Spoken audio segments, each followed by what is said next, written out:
Mic check, 1 2 1 2. I represent, this is what I do. To any beat, anyway, I'ma give it to you. Best beware, open your ears to the truth as I push.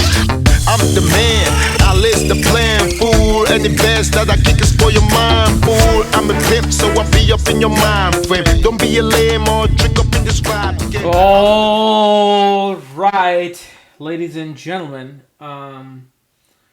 I hope everybody's doing good. Everybody's safe. Everybody's happy in their dwelling.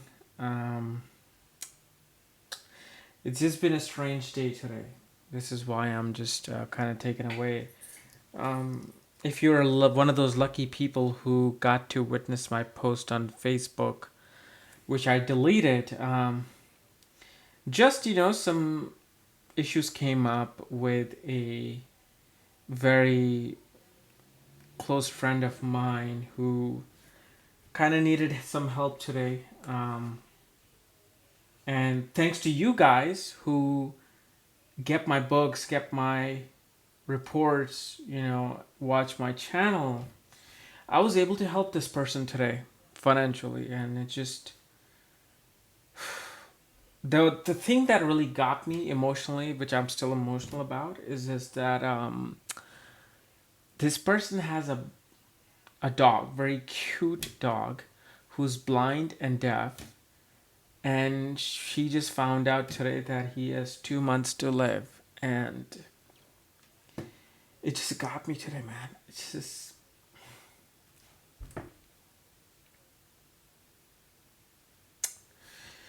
but I'm gonna try to do this today. Shit.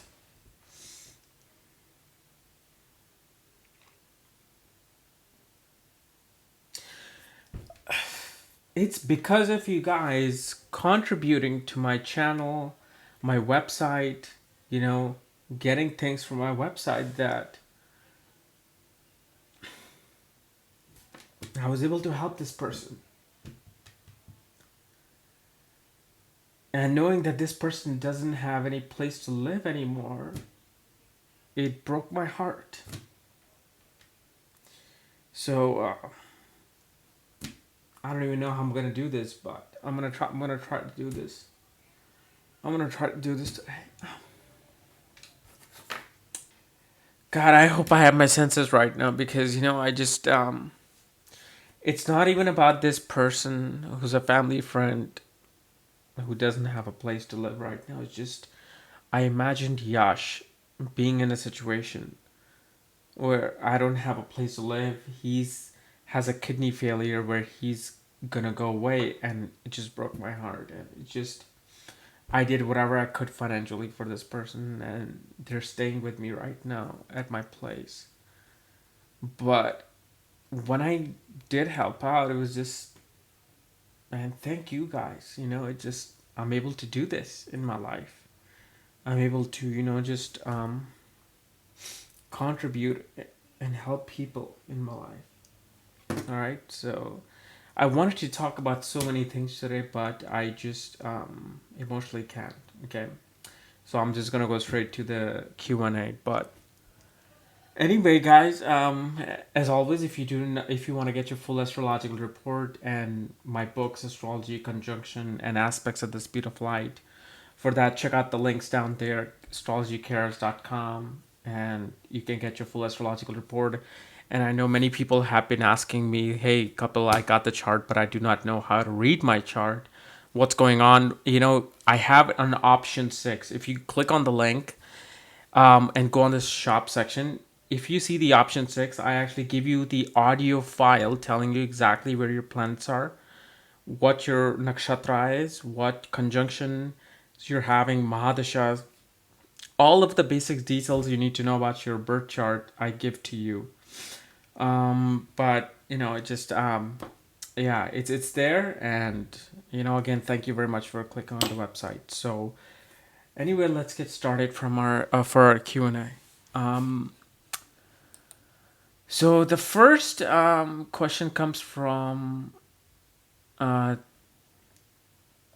Talaptia Risk.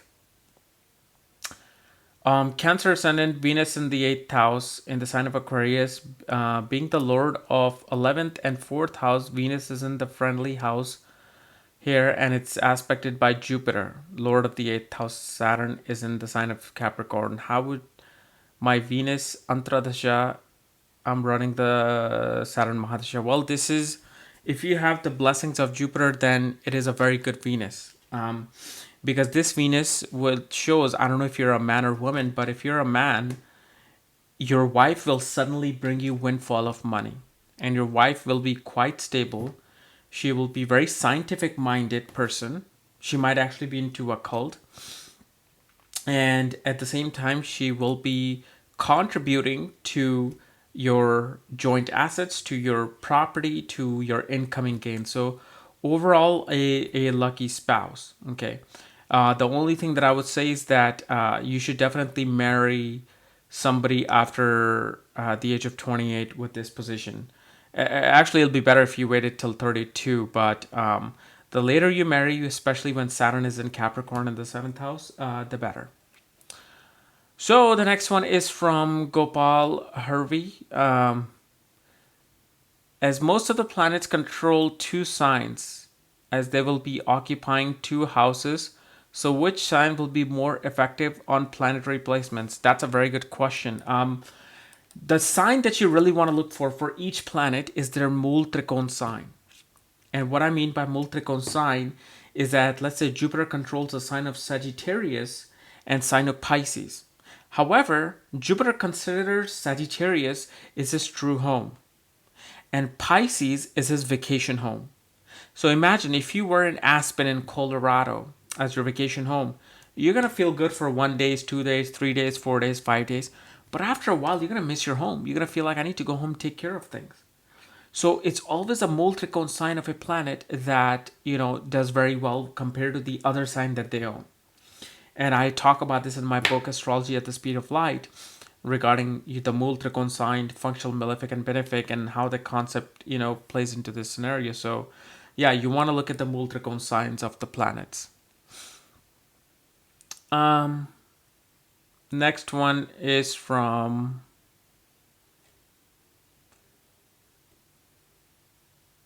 okay, this one is from Tilapia Risk again.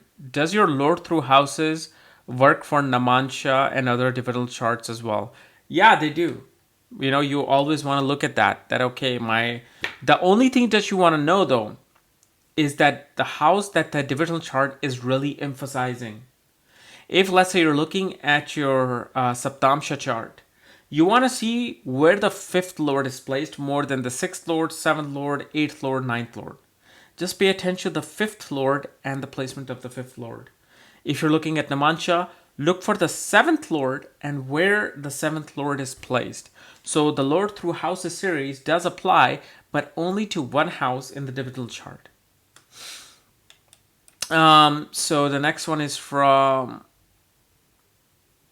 Ork0097. My ascendant is Libra and Venus is sitting in the 7th house with Moon.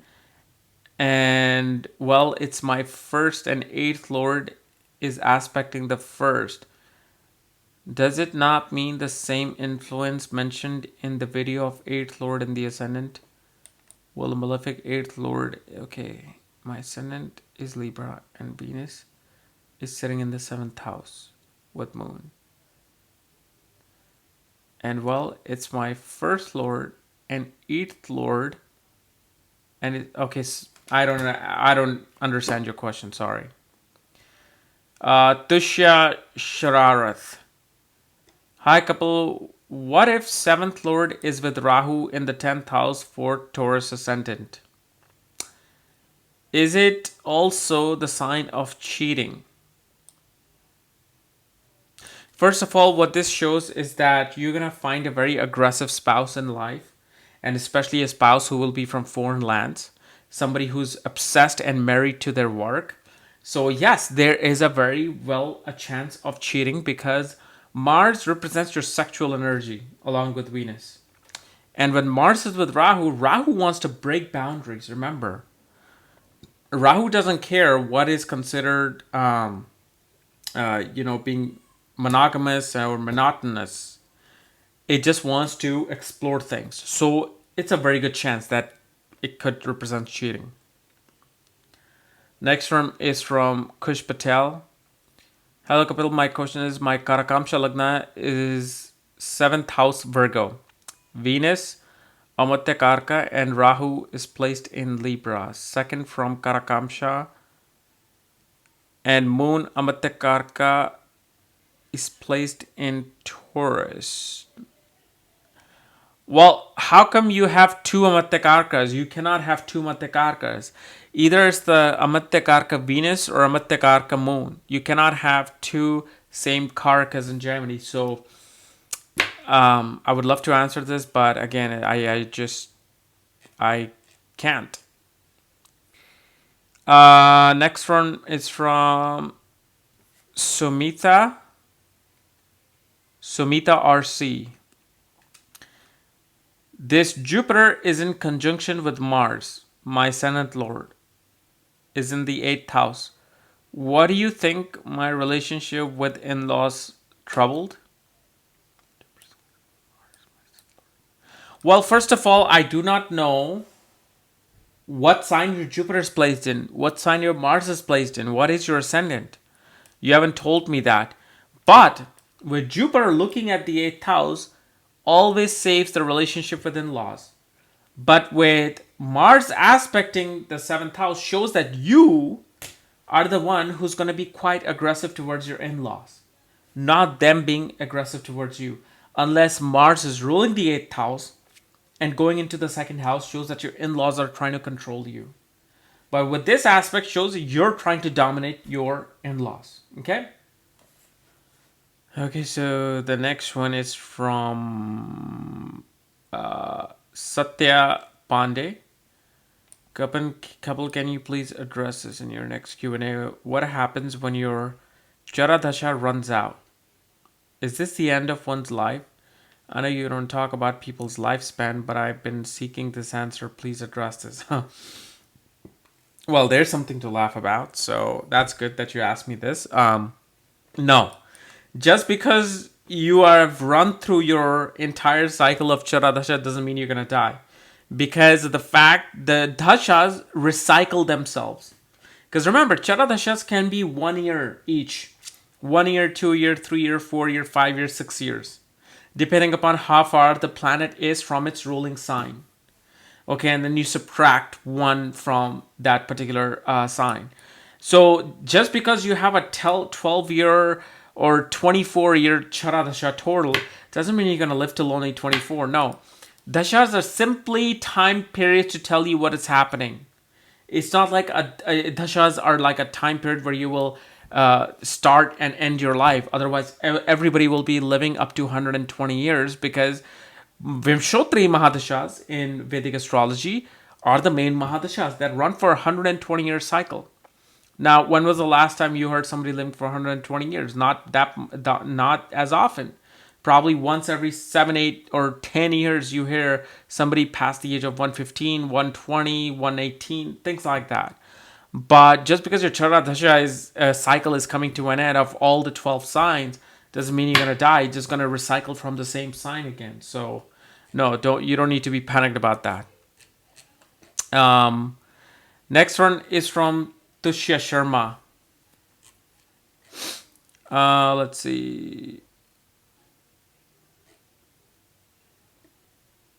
Okay, I'm sorry. The question regarding the 7th lord and cheating was actually by Bhavyana Kamil. So she asked the one about Rahu in the 10th house conjunct Mars and if you're cheating. So my bad.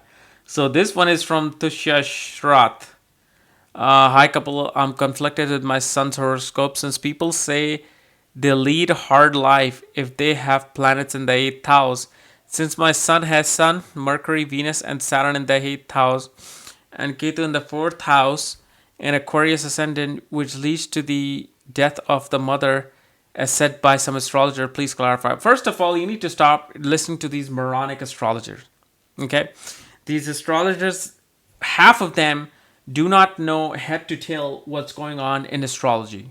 They're reading the ancient passage that they simply pass down to their clients. Like even the software that I use for horoscope, remember when you get my horoscope, you're not going to find what sun is doing in the fourth house or fifth house.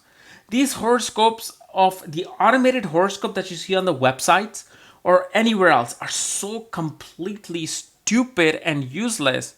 I can't even tell you.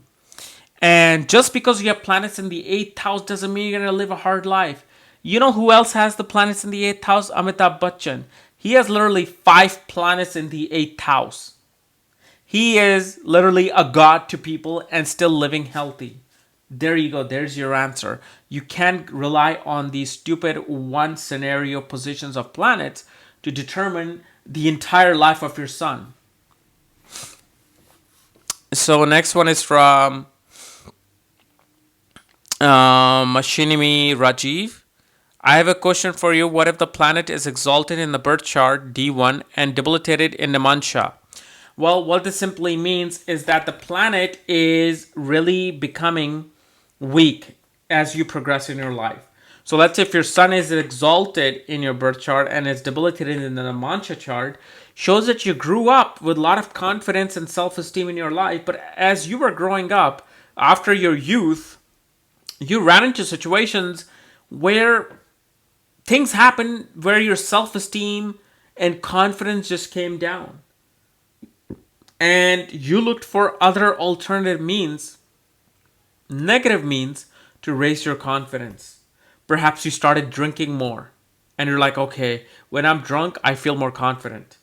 That's what happens. No, obviously you cannot judge this because you really have to see if sun in your birth chart is at 10 degrees, 20 degrees, 2 degrees. If it's between 8 and 12 degrees, then yeah, it's really becoming debilitated. But if it's at 2 degrees, 20 degrees, 25 degrees, it's not debilitated. So you gotta really see the degrees of the planet as well. Next one is from Ankit Nutival. What will be the effect of retrograde Saturn in Aries in the 4th house? Conflicts with the mother, lot of karmic issues with the mother. And the thing is, the mother will be a very dictatorial type figure in your family. And at the same time shows that anytime you're inside your home with your family, you're not going to be happy. But anytime you leave the house and go away opposite of your home, you feel a lot better. And shows that in home, you have to work hard over and over and over and over again with retrograde Saturn, yet you will not get any praises from home. So you can work, it's like Cinderella's story. She could clean the house to the T, and she would still be criticized for her work. So that's what it is. Okay, so then it's Abhishek Thakur. How would be Ketu Mahadasha for an Aries ascendant married woman when Ketu is in the 7th house in close conjunction with retrograde Saturn, with Ketu is a lower degree? In 7th Lord, Venus is in the 2nd house and Moon is in the 12th house. Number one thing I would say, please do not marry after the age of, till the age of 37. Wait till 37, 38 to marry. Second, you're going to find a very old, mature partner who's going to be very serious, and they will criticize you a lot about what you do for them.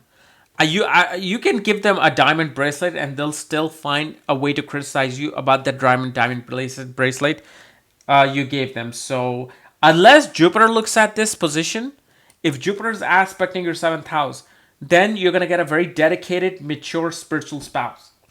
But if it's not, then yeah, you're going to have some trouble in married life. Okay? So guys, I'm just going to end this here today because I just, emotionally, I can't. And this is the very first time in my life, or first time in my YouTube life that I might have done this and recorded this. But you know what? I let the natural flow of life take over. I don't want to do something fake, but yeah, it is what it is. But thank you very much for being with KRS Click. I give you quality honey, so put your money on me. With my authority, surely you wanna get up on it. I give you quality honey, so put your money on me. With my authority, surely you wanna get up on it. I'm super fly with the rhymes I supply. Float like a butterfly, high up in the sky. Stink like a bee before I touch the ground. Like Ali in his prime, yeah, I'm loud, I'm proud. So you can understand the words that coming out my mouth. When I'm in the house, I keep it hot and tight. I ain't stressing, I'm nice. I know